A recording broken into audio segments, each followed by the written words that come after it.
And you got to have thick skin, and you have to be like, okay, I just heard no 12 times, but I'm going to get back up and I'm going to do it again. So it's about having that resilience in you too. I remember my therapist said something to me a few years ago. She said, your rest and your self-care needs to match your level of hard work.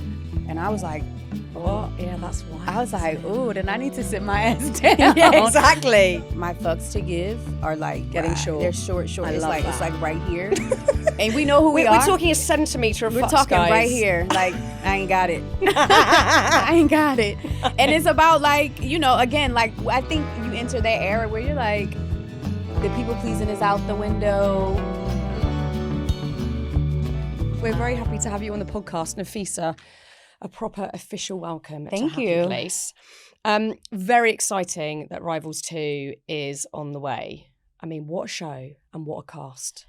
If you were excited about season 1, season 2 is bigger, is bolder, is sexier, is steamier. It's 2.0. It's so great. I mean, what a cast. It's such an amazing lineup of people that we know and love. Has it been fun to integrate into that group? It has. I mean, I'm an explorer, so to work outside of America and work with new actors and be challenged with the new experience, a new location, I'm all for that. I can kind of get bored. I've been in America my whole life. I've been working with American actors since I started, so it's just really kind of cool to explore and see how it works over here, see what the differences are with set. But it's pretty much all generally the same. But I've been living my best UK life. Yeah, I'm so Trust glad. me, I've been traveling. I've been doing the most with my time. And I really like it here, so it works for me. That's so good. Have there been any moments where you're like, what are they talking about? Or So like, many. why are they being so weird? We can be quite odd as a nation. Yeah, I mean, we got our quirks too, so it's all good. And we have strange turns of phrase for things that are You odd. do. You do. And the food, how are you feeling about that? You know what? I found my favorite places. I You find have? my way. I'm a foodie, so I have Okay. to like find my way. It's a bit healthier, which is good. Do you think? Yeah, I think so. Oh, that's good. I find it to be a little bit. But I find my places, and it works for me. Have you tried things like, I don't know, I'm thinking of something particularly British, crumpets and tea or something? I don't know if I've had crumpets and tea, but I've definitely had a bunch of tea. So much tea. It's funny because I'm from Philly and we have like these cakes that are called crumpets, but I Oh. don't think, or they're crimpets. So I don't know if it's exactly the same, but Our crumpet is kind of a savoury, round sponge with holes in, essentially, that you put butter on. Toast them and put butter on. They're really good. okay, maybe I'll try one. Oh, you have to try I don't know one. if I tried it, to be honest. Even if you're feeling super fancy, Okay. I would say butter and jam, aka Oh, I love jelly. jam. You like jam? Yeah. Anything bread, anything jam, butter. I mean, carbs. Like carbs. They're the greatest It's so invention good. ever. Really? So I'm so glad that you've enjoyed your time here and you're settling in. Thank I mean, you. that cast also has some party animals. I know some of those guys are my friends. I We have I a know good these time. people. Yeah. It's partying. Is there partying offset a lot? We have a good time. We have a good time. I don't give away too much of our fun. It's got to stay secret. It's got to stay. What happens in our house stays in our house, but we have fun. Exactly. So if you know us, then you know. If you know, you know. If you know, you know. As you said, like it's a sexy show. Very. It's a raunchy. As just someone that loves watching drama, I am one of those people that sits there going, how are these actors doing this? This must feel terrifying, nerve-wracking, exposing. How do you get yourself mentally in the headspace to deal with doing a sex scene, doing a romantic scene? Yeah, it can be nerve-wracking. I just am the type of storyteller where if it's a part of the story, we have to tell all of it. It is nerve-wracking. However, I'm like, be prepared. Make sure that everybody is on one accord so we don't have to do it too many times. Yeah. And just go for it. The more you just go for it and you commit and you just set out to get it done right the first or second time, then hopefully, I would say that our directors are pretty just compassionate to the fact of how sensitive it is to us and how vulnerable we are. So we try to get it done in a speedy manner too, where we're not playing around too much and trying to find things on the day. So the more prepared you are, both the actors and crew, I think it makes it a lot easier.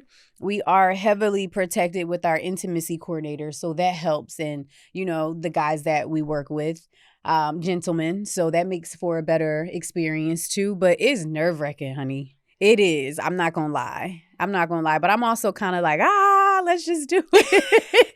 And when you have that energy and you put that commitment behind it, like I said, hopefully it doesn't have to be so excruciating. No. And I'm imagining it's sort of just very technical. It's not like it's lost in the moment. No, some people are like, oh, is it real? Do you feel anything? And it's like, it's so technical. It's a dance that we're finding.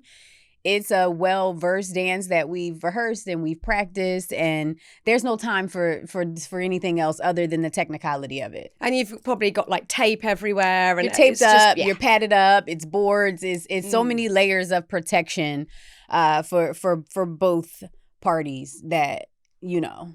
So say you've got a scene like you've read the script, you know that in 3 days' time you've got that scene to shoot. What are you doing to just get yourself in a headspace where you're not waking up feeling dread or panic about it, that you feel grounded and you feel calm?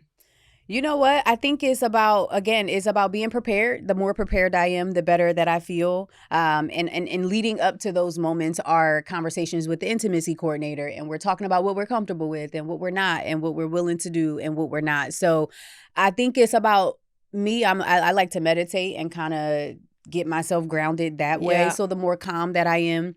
And to just be honest, the more you do it, it kind of gets easier too. Yeah. You know, I'm a little daredevil. I'm a risk taker. So I'm just kind of like, you know, once I've done it a time or two, it feels a bit easier. And, you know, we do it a lot. So yeah, in that show. So, you know, you build up to it. I think you probably have to be a risk taker to be an actor in general. Yeah. But, you know, especially for you've come to a completely different country with a cast that you don't know and an audience that you don't know. Yeah. You've got to have kind of nerves of steel to put yourself in those situations. Yeah, I always say we're pretty crazy to choose our jobs because, you know, just our fate, our opportunities are in the hands of someone else. And it's not personal. It's just like, do you fit the part? And you got to have thick skin and you have to be like, okay, I just heard no 12 times, but I'm going to get back up and I'm going to do it again. So it's about that, having that resilience in you too. So it's also liberating too, as jumping back to, in particular, the intimacy side of it. It's very liberating when you can be comfortable in your skin and be that bold to say like, hey, this is what it is. A little workouts and some less carbs don't help. I mean, also helps. So yeah, it's freeing and it's liberating as well, I would say. Going back to that rejection, I mean, that is probably the toughest thing that you have to deal with in this industry. Yeah. I don't put myself in that situation so much now because I try and create projects. But back in the day, I was constantly auditioning for things when I was starting out as a teenager. And what I think is really tricky to mitigate is paranoia, because when someone is saying to you, even like you say, it's not personal, it's a role. Right. But when someone says, oh, you weren't quite right, and they're so generic about it, that used to kill me. And I used to think, is there something fundamentally wrong with me? Am I like so deeply flawed that, or am I weird and no one's telling me? You know, I would feel so paranoid. Have you felt that? Yes, it can create a huge insecurity if you let it. Yeah. And I think you have to find ways to trick your mind. And also it's about having that confidence and not let it be shaken too much. But I mean, I started in New York, which is not a very easy place to start. And then also being in Hollywood, it was tough when I first got to Hollywood. I had a little bit of experience, but then you go into rooms and you're auditioning with people who you grew up watching, and you could be like, okay, yeah, no, I'm not about to get this. Like, I just can't compare it to the experience, right? I remember telling myself, it's going to be hard. You're going to hear no, and you got to get comfortable with it. So I remember being like, even if it takes me 20 years, like I'm going to do, you know, you just have to build up that mindset of longevity and just shaking it off and getting back up. Like I said, there'll be times where you're hearing no and you're like, okay, so like, I hear you saying it's not personal, but why wasn't it? But what is it? You start questioning yourself. Give me feedback. And it could be so generic. You remember back in the day, pre-COVID, when you go into an audition room and sometimes the casting director, they won't even look up at you. They don't give you anything. And like you said, it's so generic. It's so generic. And you're like, okay, like, is something wrong with me? I remember being like, I have a degree. Why am I doing this to myself? Yeah. Hollywood doesn't love me. They not saying yes to me. Maybe I should just go back home. And, you know, sometimes it's about, not sometimes, all the times, it's about having people around you who can remind you when you're in those low moments. Like I had a really good friend who's like a big sister to me, and she was like, get up.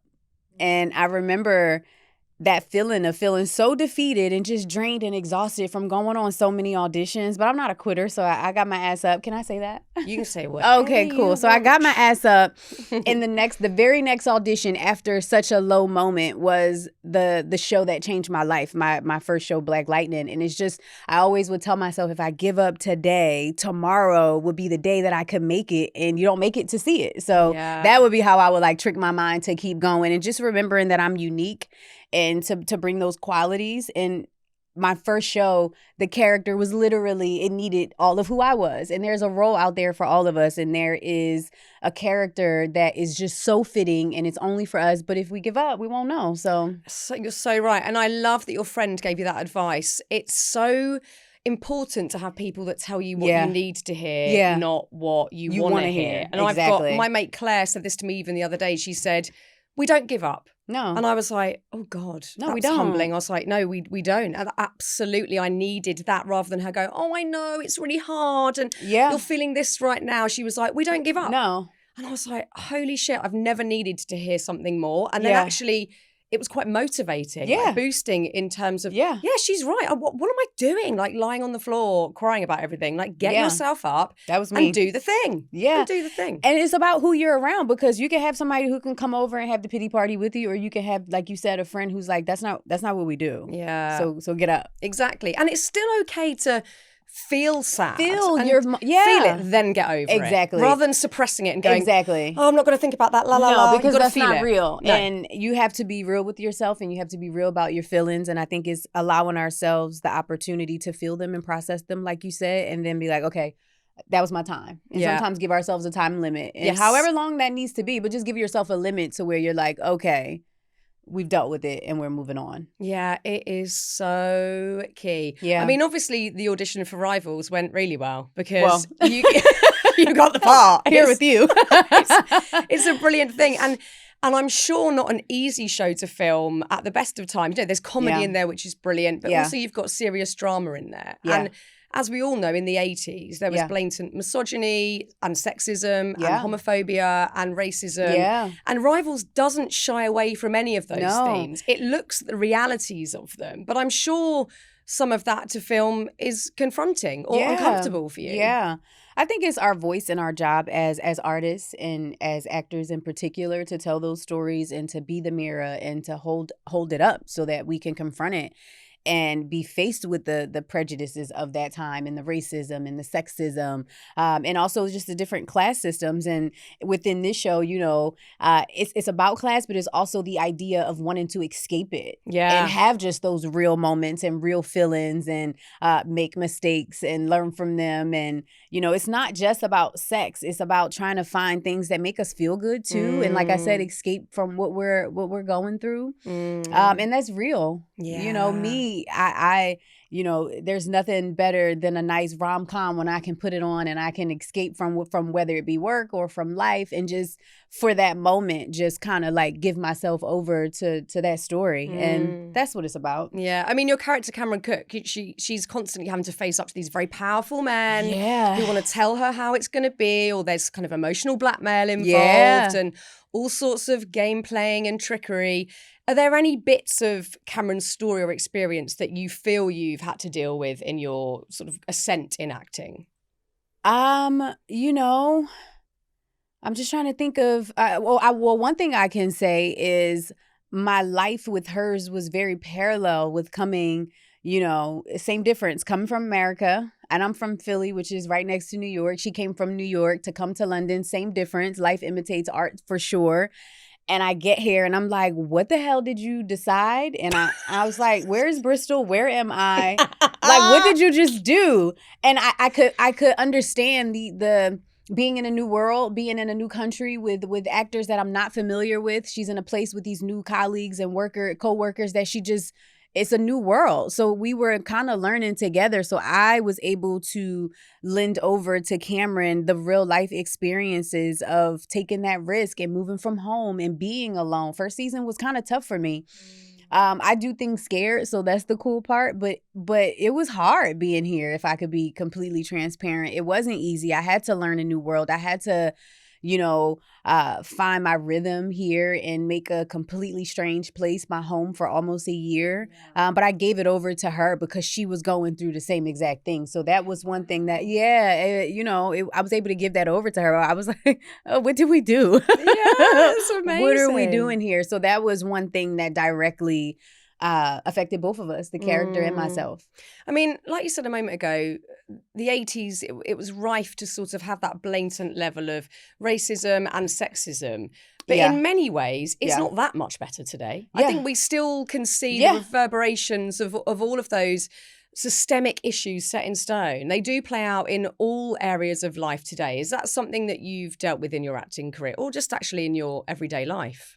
Yeah, I'm one of those people who tries not to focus too much on what's not working for me, but I'm also one of those people who I use my voice as an activist. And I believe from my last show, I played a superhero who was really much big on being an activist and fighting for what's right and standing up for it. And then you get into this show and Cameron is doing that too. Like she's the only Black character on the show in a white man's world in the 80s, trying to prove herself. There's a lot of racism. It was hard. I can't say that I've dealt with direct racism in my career so much, but there's still not a lot of me on TV in the way in which it could be, So this role is an opportunity not just for us today, but to show the women back then, like, wow, someone like Cameron who's badass, who's smart as hell, who's smarter than these men that she's around. Yep. She's quicker. She's from New York, so she's fast on her feet and she can handle herself. So to me, I take pride in playing such a character who wasn't maybe around in the 80s in the way that we may see more of us in the workplace, in the industry as we've come a long way, but there's still a lot of work that we have to do. But I think for me as an artist, this is my way of being an activist. This is my way of using my artistry and using my voice to show how deserving we are to be in these positions as well. And you do it with excellence and in hopes that mirror, again, is shown to say, like, okay, hey, this is still how as companies, as studios, as corporations, like, how do we look at this, what's happening in the 80s and ask ourselves, have we changed? Is there enough diversity? Is there enough inclusion? And I think that's what Cameron is and what she speaks to. Yeah. Oh, she's and just I take it very, very serious. Yeah. Hell can tell. Hell yeah. My God, sometimes you deliver lines as Cameron, it's like, what, goosebumps, it's like, boom, mic drop. She's said the thing. Thank you. It's so great. Like you said a minute ago, you don't want to focus on what doesn't work for you. And having read interviews that you've done before, listened to some podcasts that you've done. Thank you. You're big on The Secret, the law of attraction. Oh, I don't play around. I do not play around. I love it. So it's like you could decide to focus on it, or you could be the solution and create your own projects. Like, I'm developing some of my own projects, and it's like you can complain about what you don't see, or you can take control of it, speak up for it, but also create it for yourself and create it for people who look like you. And yeah, it's important to focus on what I want to do and how I can do it differently. Because if we keep focusing too much on that one frequency, you're gonna create more of it. So it's like we have the power and the control. But yes, I take meditation, the law of attraction, and I believe that I can, like, literally be and do and have anything, and I do. I do. Yes. And it's, some people couldn't say that it's I would hope that it doesn't come off arrogant, although I don't really care these days, because there's proof of concept and I know that it works. So yeah, I focus on what I want, and I obviously work hard to go and get it. Yeah, I believe anything is possible. It's probably I'm a Sagittarius too. Like, we think that anything can be done. I love it. But you just said something so important, because yes, we've got to be in the mindset of going, I want that thing, or this is how I want my life to play out. But then you do the hard work. It's not just sat there daydreaming. It's the action part that is really important as well. Yeah, I'm not just like waiting for some magical dust to just like drop. Like, you I put the work in too. And you know, faith and work is when you see results. Oh my God. We had Rhonda Byrne on this podcast. I can't think when it was. You had Rhonda Byrne? And you didn't call me? Honestly, she helped change my life. Same. Oh my God. I was in the shittest mood the day of the recording. I was just feeling really crap. And it was only on Zoom because I think it was in the pandemic. Yeah. And after we spoke, it was like I was a new person. I just like, I get it. I just needed to hear it one last time. One last time. One last time. And everything she says makes so much sense. It's actually very practical and logical. It's very practical. And it's not even, and yes, it's one last time, but I think it's a continuous thing that you have to do. Like, I have to put the work in every day or you slip back into some thinking that's not going to serve you. So it's the self-work. It's daily, like if you really think about it. But I found out about Rhonda like when as I was just starting, because I graduated and I thought I was going to be a lawyer. Yes, you I were graduated studying criminal justice, right? right? I thought I was going to be defending some folks, or I thought I was going to really be a lawyer. And then I got out and I was like, I'm going to play it on TV because this ain't it. And I knew that I needed something practical to kind of help me. I mean, I essentially like started over and switched careers completely.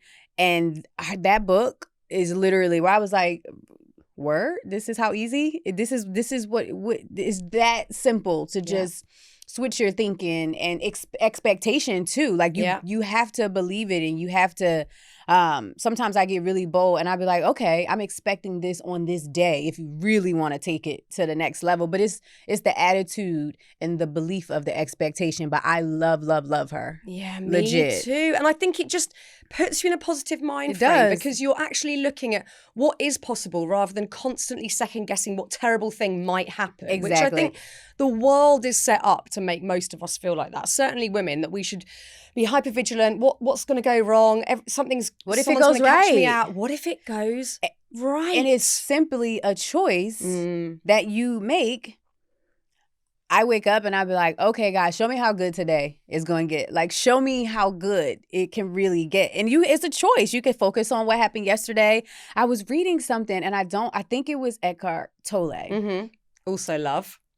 He's a whole teacher in my whole life. Yes. And I never even met him. I believe it was Eckhart that said, we tend to focus on like the negative things, the arguments, the things that happened to us, the things that we took personal, as opposed to like a sunset or a vacation. Like, why not focus on like something good that happened yesterday? Yeah. So a lot of times I'll be like, okay, where's my thinking? Is that awareness and checking in with yourself and being like, okay, where am I? What am I thinking about? And then switch it. It's just a switch. It's a switch. Just like a radio station. It's a frequency. Yeah. I had it yesterday. I'd had some tricky stuff to deal with. Yeah. And at the end of the day, we had that weird spring day yesterday. Why was it so nice? It was so good. It smelled of spring. It did. Like, I ate outside. What's that smell? Oh my God, it's spring. It's coming. So good. And the blossom on the trees. Yeah. And I went for a walk by the river. And I was like, do you know what? Whatever happens, this doesn't go. I get to see this. Like, this is there. Presence. This is fucking there. Yeah. And no one's taking that from me. It's like mine. It's mine. It's mine. But it is about readdressing your focus and going, I'm not going to look at this. Yeah, I'm going to look at this. And like you say, it's every damn day. Forever. No one wants to hear that. Forever. Everyone's like, do this thing for 4 weeks no, and your life it's is every fixed. day. It's every day. Like I tell people, you can go to church or whatever your belief or your practice is. You can go once a day or you can have it every day at home. Yeah. But I mean, I'll keep it real. I had a moment this morning. I was like, what we think about, girl? That's not what we're trying to attract. It's so simple. Whatever it is that we're thinking and feeling, you attract more of it. So you got to catch yourself. But I had a moment this morning. I got my shit together. Yeah, but we all do. We're human. We do as human. And you have to, like we said, allow those moments, those human moments, to be just that. Yeah, it's so important. I mean, is this something that you believe was instilled in you in childhood through parents, caregivers, or is it something that you've discovered and it's a necessity that you've discovered it? I think both. I did grow up like in the church, but that doesn't mean you continue it if you don't want to. I think it's a choice at the same time. I think I've always been really optimistic. It's hard to tell me no, Fearne. I'll be like, wait, say what? I'll be like, well, one more time. But I think we could do something about this. So because I truly believe that something can be done. So yeah, I could be a little hard-headed. So even as a kid, I just didn't understand no, because my mind was so much bigger than that. So I think it was something that's just in me. But it's also something that I choose to practice too. Yeah, It's a choice. Growing up in Philadelphia and then having made that decision, okay, acting's for me, did you feel like there were opportunities nearby, or was that something you had to really work out a plan of how am I going to do this now? It was a plan. And I remember I actually got fired from my law job because I had an audition. They told me I couldn't go. And I was like, yeah, no, I'm going. I'm going. So I went and I got to my computer the next day and I was like, damn, nobody told me when I was walking in I was fired. I get to my desk and I'm trying to like sign in. And they were like, yeah, come talk to us in HR. And they fired me. And I remember the woman, I never forget her name, Susan. She was crying. She was like, because she hired me straight out of college. I graduated college early too. And I was like, she hired me. I knew that I had the job like before the new year. And she just was really sad that I was getting fired. And I was like, Susan, it's okay. Susan, I'm kind of glad. Susan, thank you. Hurry up, fire me. Yeah. But I knew that there weren't a lot of opportunities in Philly, but thankfully New York was literally down the street. It's like from London to Bristol to get to New York and Philly. So I just was like, okay. I don't know when it's going to work or how it's going to work, but I'm willing to just like I said, if it takes me 20, 25 years, at least I know I put the work in. Like I was willing. I didn't have anybody who was in the industry. I'm no Nepo baby. I started green. I didn't have any friends in the industry. Like I started straight green blank on my own. But New York was a really great place. I didn't go to an actual like drama school, but I did check into like some of the conservatories that were shorter programs. And I just engulfed myself in the acting community. And I hung around people who were acting who knew more than me. I would ask questions. I humbled myself because I knew I didn't know. Yeah. So it's like you can act like you know, or you can humble yourself and you can be like, I need help. Where'd you get those headshots from? Where'd you get this from? And then shortly after, I booked about a year and a half into it. I booked my first job and I was like, okay, see, that's all you got to do for me is tell me one time a yes. And that was the hope for me. Yes. It was a soap opera, One Life to Live. It was a 4-year contract. And I was like, this is all I needed. I just needed one person to tell me yes, because that's enough of an omen to just like keep going. Yeah. But even to start, you have to have, and I totally resonate with this, you have to have some weird self-belief that it's possible. Otherwise you wouldn't bother. And you wouldn't bother. I'm the same as you. I come from like a random suburb in London. I didn't know anyone in telly. But even as a sort of small kid, I thought, I reckon I can do that. I reckon there's... Why not? And you obviously have that childlike naivety, which I think is helpful. Mm-hmm. I was like, I don't see why I couldn't do it. Right. So you have to, I think, have that. Because if the starting block is, oh God, this is probably a terrible idea, but I'll try anyway. Yeah. You're fucked. Yeah. You've got to have that weird belief of like, I kind of think that this is doable. I think it's like a vision and an insight of knowing that you know. But again, I knew that it was just an incredible dream to be asking for. And I didn't want to just be an actor. I was like, I want to be a working actress and I want to work on some of the best projects that there is. And people would be like, oh, what do you do? And I hadn't booked a job at offer. And I'd be like, oh, I'm a working actress. I'm a working actress. Like, I'm a working actress. And until it became that, you have to like, you kind of got to be a little insane and psychotic. So I claim that. I am. No, same. Absolutely. I am. I mean, you kind of have to be. Yeah, I own it. And with the people around you supportive, people in your family, like, go Nafessa, you've got this. For the most part, some people were like, why would you like get fired from that really good law firm? And I remember my mom, she was really sad. She was like, why would you do that? You had benefits and it was good. And I was like, Mom, trust me. And then she was like, a few weeks went by and she saw how serious I was. And your kid too. She was like, well, everything you touch turned to gold. So hell, go ahead, go for it. Yeah. And that's a big thing to have that kind of a support from your parents, whether they gave it to me or not. Again, I'm hard-headed. I was going to do it. But it's nice to know that my mom, hearing everything you touch turns to gold, that's really, really comforting and validating from your parent to hear. So I was like, you know what? Damn straight. Hell yeah, I do. So let me go for it even more. So some friends thought it was kind of risky and weird, but again, that's what they believe. And you got to be crazy enough to stand out. Blinkered. I'm not looking at that. I'm not listening. I was tunnel vision. Yeah. Everyone must be so proud, though. Aww. Your family must be so proud. They are. Thank you. I think to have that dream and then actually commit to it and bloody well do it, it's no mean feat. It's a big thing to do. I'm really grateful. Sometimes I find myself on set, and if you standing close enough to me, sometimes you'll just hear me being like, thank you, God. Thank you. Just resting in that gratitude, because I remember those early days. I remember being here. I remember being where I want to be now. And I think gratitude has a lot to do with manifestation too. And I'm not trying to sound cheesy or corny or anything, but it's my reality. It's proof of concept of me practicing it and applying it to my life. So gratitude is really, really big to me. I try to journal and my gratitude journal almost every day, because again, I'm still manifesting, and also that frequency of gratitude is what brings you more. Yeah, without a doubt. And where do you think your drive comes from? Because you have to have that. That is imperative in this game. You want to keep in it, you better be driven. Better be ready. Yeah, I owe a lot of that to Philly. It's a hustle, it's a bustle, and then also have family again in New York, so I was there, and the hustle and the bustle of the East Coast, and being from up north, like, we'll sell water to a well if you give us the opportunity to, or we'll take it. It's about having that energy and being bold. I think also too, just I remember watching TV, and I remember being like, how did I end up in Philly? Why am I not living in like Beverly Hills? Like, what's happening here? And I remember my mom at 11, I was like, Mom, I'm moving to Beverly Hills. I was obsessed with like watching TV, and I love the West Coast. LA has my heart. It's my second home. So she was like, girl, you're going to need a lot of money to live there. And I was like, okay, well. So that was, I think it's just an insight, and I think it's just desires that we have. And I believe if I was given the insight and I was given the vision, then it's real. I mean, you just said there the word obsession. I think, again, that's very, very key. It's key for anybody to do particularly well in any career. It doesn't have to be acting. Whatever it is. You have to be obsessed. And again, obsessed. I don't think many of us want to hear that. And also, I don't think you can fake obsession. I don't think it's something that you can think, I'm going to become obsessed with this, so I'm do well at it. It's in you. It's in you, or it's not. in you. Yeah. And it can be a problem, because I think sometimes then it's hard to switch off.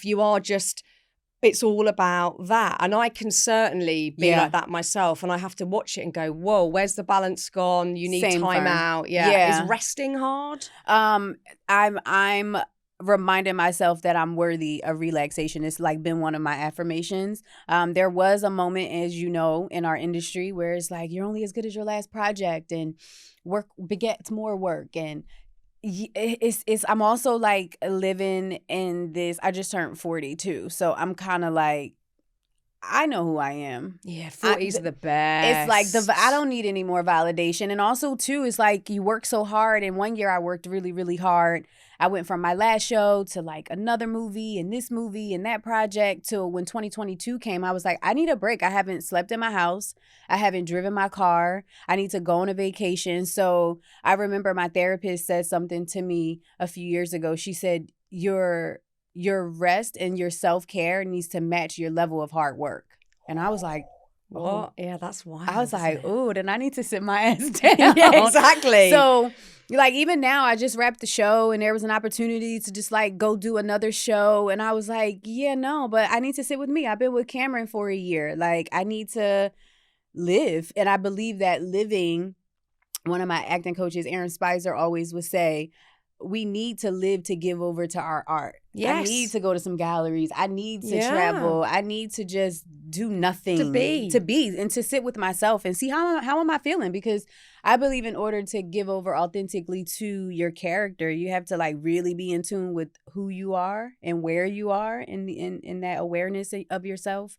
So it's not the easiest thing for me, and I'm sure you can identify with that. But you kind of gotta force it, and also otherwise life just whizzes by. I don't believe we're just born to work hard and die. Like, no, I'm not. We can't. No. We can't. We've got to pause and look around and go, right, what is going on? And exactly. I think especially when you've got a big shoot like Rivals. Yeah. And you're like, I've just got to get to the end. You could easily just whiz through that whole year and it's gone. And you're like, did I enjoy it? Yeah. I mean, I have been here almost a year. Now, I do use my time wisely. So if I see a window, I'm like off to take as many trips as I can. But you know, there's still, you're not super free because it's like, okay, I'm studying on that trip. I'm looking out for call sheets and I'm preparing my lines. So it's nice to be just free for a second.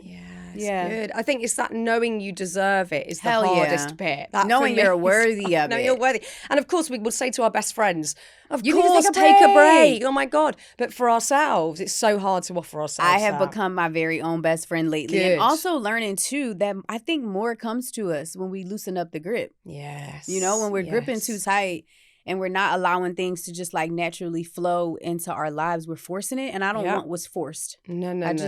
I want to be in like divine flow and alignment. That's otherwise it's that tension, that omnipresent tension where you're like pushing and pushing and pushing, but getting nothing back. That's a horrible feeling. And that's the stuff that gets us sick. I don't have time. No. I want to live till like I'm like 104. Me too. So I need to take care of myself and Also, I'm in the whack in the middle of my 40s. Okay. And it just gets better and better and better. I feel great. It's the decade for women where I think we go, oh wait, what do I want to do? What do I want to do in my life? It's that decade. I think it's also like I have zero, like my fucks to give are like getting short. They're short. It's like right here. And we know who we are. We're talking a centimeter of fucks, We're talking guys. right here. Like, I ain't got it. I ain't got it. And it's about like, you know, again, like I think you enter that era where you're like, the people pleasing is out the window. Gone. The validation is like, yeah, I'm cool. I know who I am. I don't need that external validation the way that I need it. You know, we all like to feel good, and to have people tell us nice things, but it's not living for that. Oh, I know. Anymore. I've literally just spent the last year writing a book about that exact subject. It's called Likeable. And it's all about that need for everybody. Please like me, please like me. It's like, we cannot do that anymore. We can't. It's so dangerous for us to put ourselves in that position of, and it's hard, I think, in my job, certainly, in your job to a degree, you want people to like you. It's kind of part of it almost, weirdly. Whether it's this context or getting an audition. Please like me. You're literally going into the audition to say, hey, do you like me?